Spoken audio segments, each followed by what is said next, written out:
오늘 12월 토요 가정 예배에 하나님께서 주시는 말씀 갈라디아서 2장 20절 말씀인데 우리가 함께 읽었습니다. 이 말씀은 너무나 유명한 말씀이죠.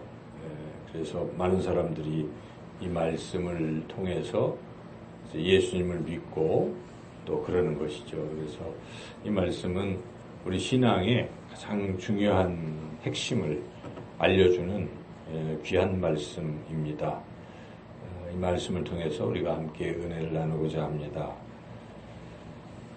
우리 예수님을 이렇게 모시고 사는 가정, 우리가 찬송가 559장 주님 예수님을 모시고 섬기는 가정은 참 복된 가정이라고 그렇게 또 가사에 나와 있지 않습니까?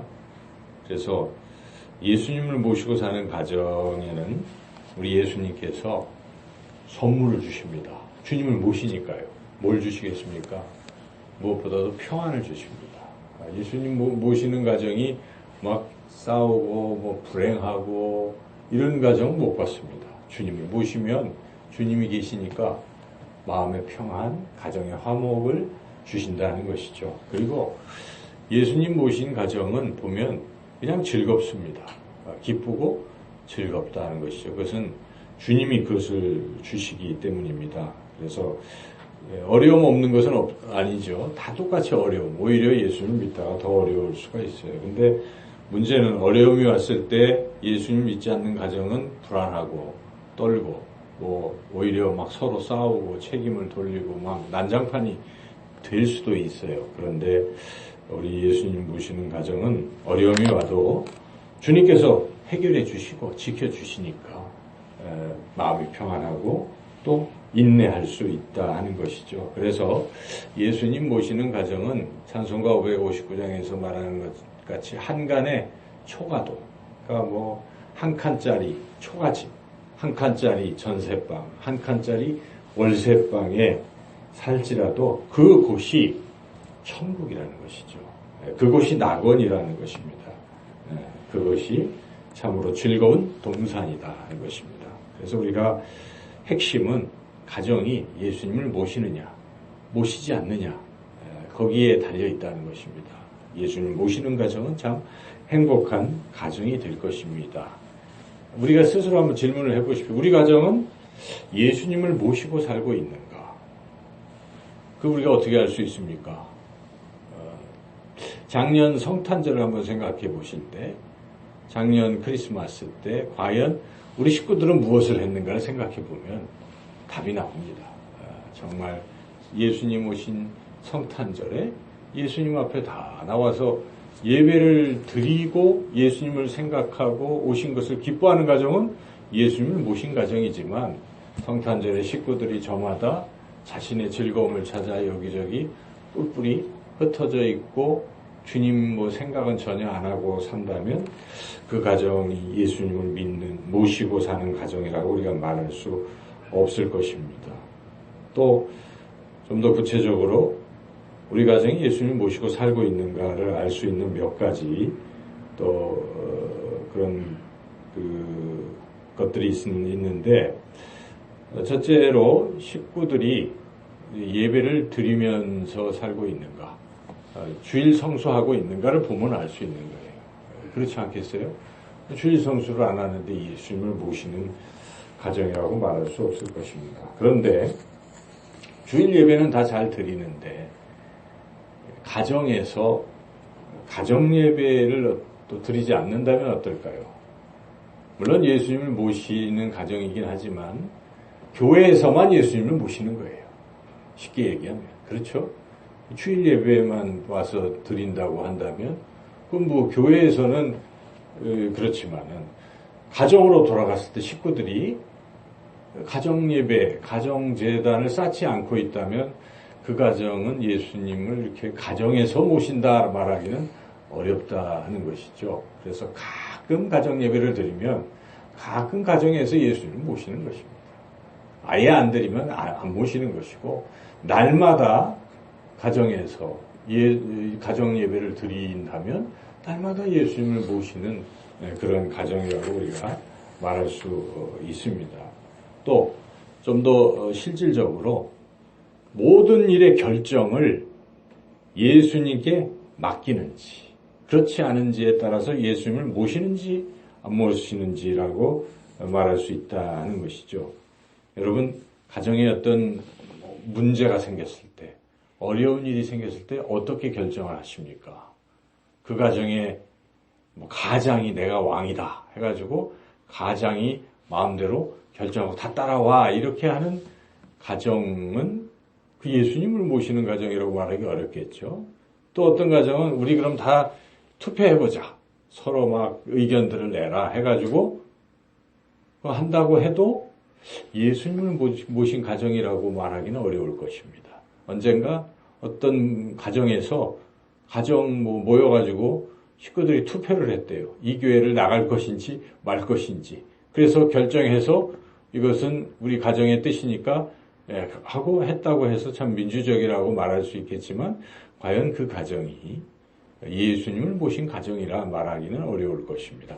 예수님을 모신 가정이라는 것은 예수님이 결정해 주시는 가정이라는 것입니다. 그게 예수님을 모셨다는 것이죠. 예수님을 손님처럼 모시는 게 아니라 주님으로, 주인으로 모셨다는 것은 결국 예수님께서 결정하시도록 모든 문제를 맡기는 것입니다. 그게 예수님 모신 가정인데 어떻게 맡기겠습니까? 식구들이 다 기도하는 거예요. 주님, 이 문제를 어떻게 할까요? 다 기도하는 것이죠. 기도하면서 같이 하나님이 응답하신 것을 나누어 보면 똑같아요. 그렇죠? 주님은 한 분이고 같은 성령이시기 때문에 그래서 주님께서 이렇게 원하시는구나 하고 같이 그렇게 결정해 나가는 거예요.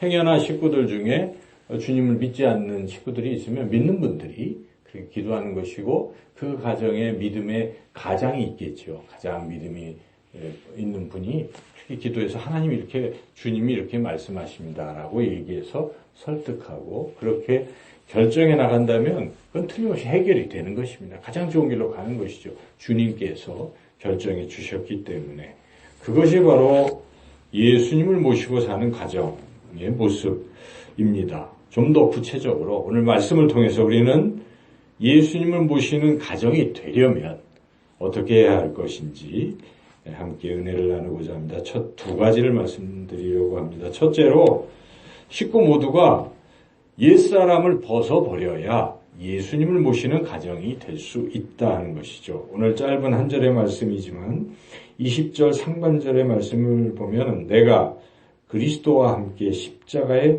못 박혔나니 그런즉 이제는 내가 사는 것이 아니요 라고 바울은 고백하고 있습니다.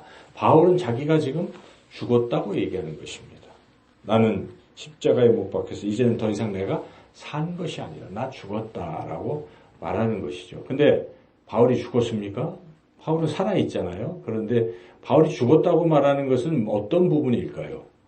자기의 육신 지금 그런 게 아니라 옛사람이 죽었다는 걸 말하고 있는 것입니다. 과거에 예수님과 무관했을 때, 예수님을 믿지 않았을 때, 바울은 예수님 믿는 사람들을 핍박할 때, 그때의 상태를 말하는 것입니다. 그러한 과거의 옛사람은 이제는 죽었다라고 지금 그렇게 선언하는 것이죠.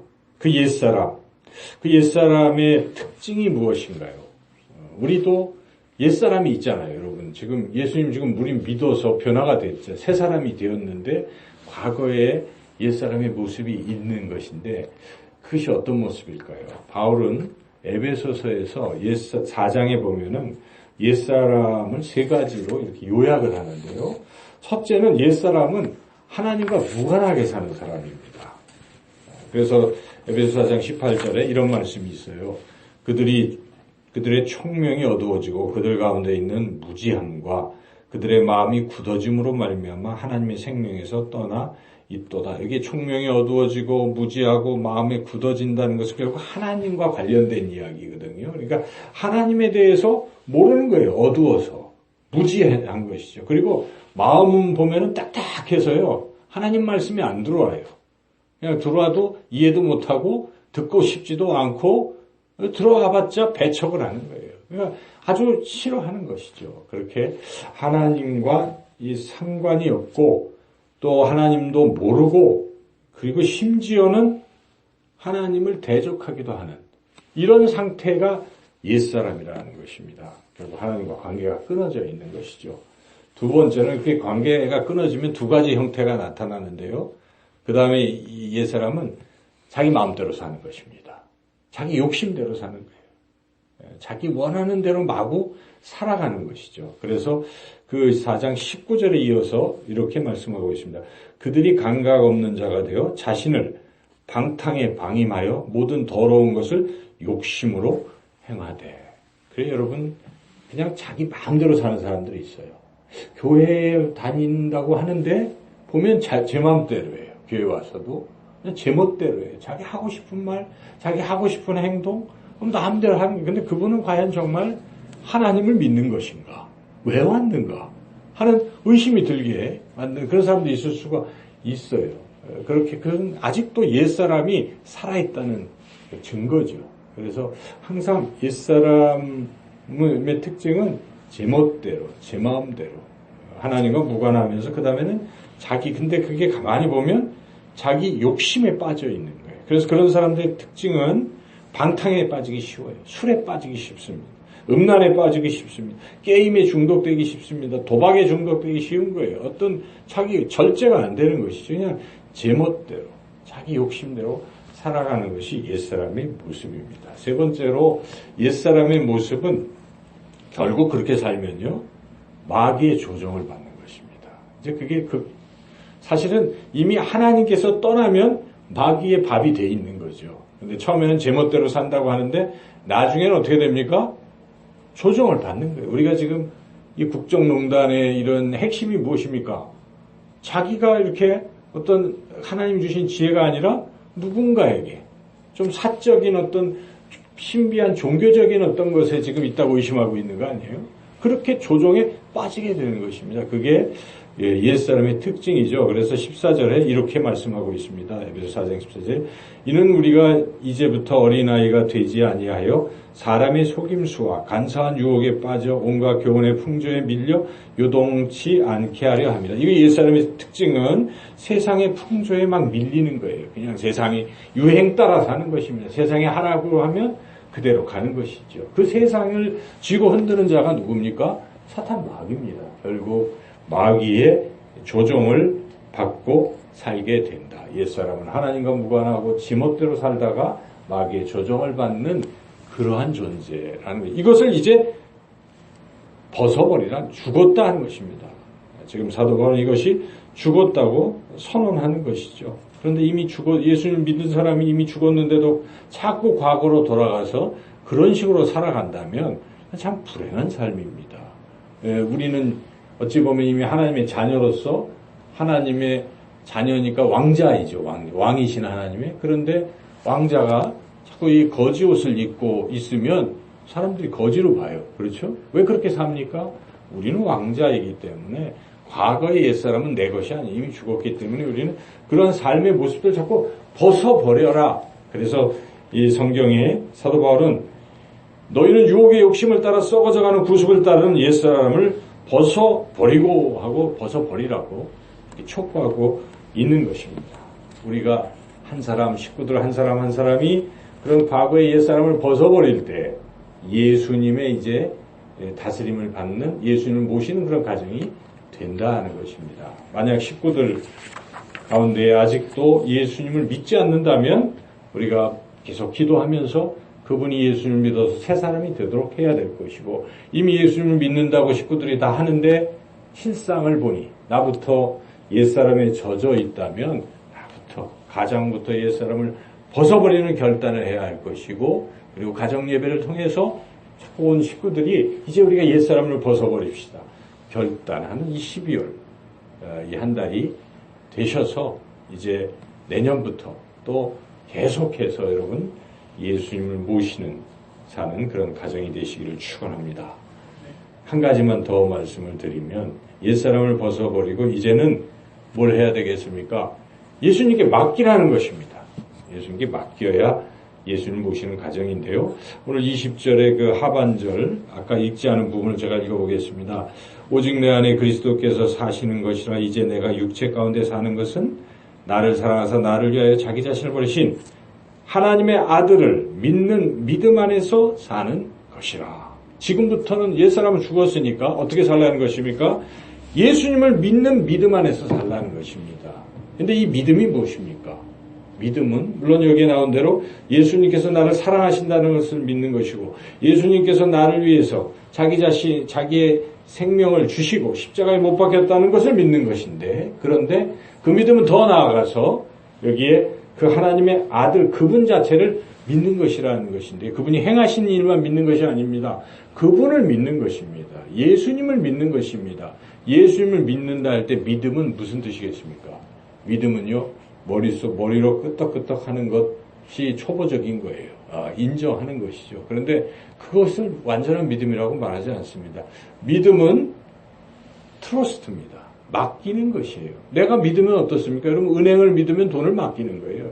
누군가를 믿으면 그에게 내 생을 맡기는 것입니다. 여러분, 부부간에 서로 믿는다는 게 무엇입니까?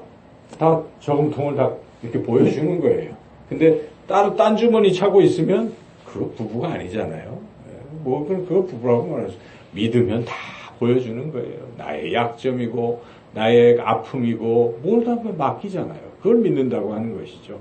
우리가 주님을 믿는다고 한다면 내 아픔, 내 어려움, 내 고민, 내 꿈, 나의 모든 전 영역을 주님께 다 맡기는 것입니다. 이것을 믿는다고 말하는 것이죠. 그래서 예수님을 모시고 사는 사람은 그렇게 모든 것을 맡기는 것이고, 예수님을 모시고 사는 가정은 어떤 가정이겠습니까? 다 맡기십시오. 여러분, 왜 우리가 그걸 지고 있습니까? 우리가 하면 잘할 수 있습니까? 못하잖아요. 여러분 가정에 근심이 있습니까? 아픔이 있습니까? 어려움이 있습니까? 주님은 다 수고하고 무거운 짐진 자들아 다 내게로 오라. 내가 너희를 쉬게 하리라. 내가 알아서 해주겠다라고 말씀하지 않습니까? 이 좋으신 주님이 계신데 왜 고민하고 왜 혼자서 그 무거운 짐을 지고 살아갑니까? 우리가 맡기십시오. 여러분 다 맡기시고 하나님 맡아주십시오. 주님이 맡아주시고 해결해 주십시오. 기도하십시오. 그러면 정말 신비하게 그 문제들이 다 해결될 줄로 믿습니다. 이제 12월.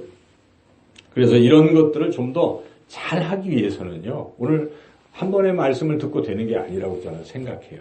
날마다 우리가 말씀을 묵상하고 해야 되는데, 나 혼자만 새벽 큐티하고 나 혼자만 새벽 예배 나간다고 다 되는 게 아니에요. 가정은 다 같이 해야 되기 때문에, 그래서 가정 예배를 드려야 된다는 것입니다. 가정 예배는 모든 가정의 회복의 근본이 되니까 그냥 의도적으로라도 힘들어도 시간을 정해서 항상 우리가 짧게 한 3분 같이 모여서 기도만 해도 돼요. 그렇게 하나님 우리 가족이 모였습니다. 우리 가정 어려운 점을 해결해 주세요 하고 가정의 대표로 기도하면 되는 거죠. 그리고 이제 좀 더 다 그 시간이 귀해지고 또 그러면 어떡합니까? 성경 한 장 읽으면 되는 거예요. 그래서 해석이 되면 해석하는 것이고 안 되면 또 그냥 기도하는 것이고, 그렇게 날마다 여러분 가정 예배를 통해서 예수님을 모시는 그런 가정으로 회복이 되셔서 하나님의 풍성한 복을 받아 누리시는 그런 12월 한 달, 그리고 평생 그런 가정 되시기를 주님의 이름으로 축원합니다.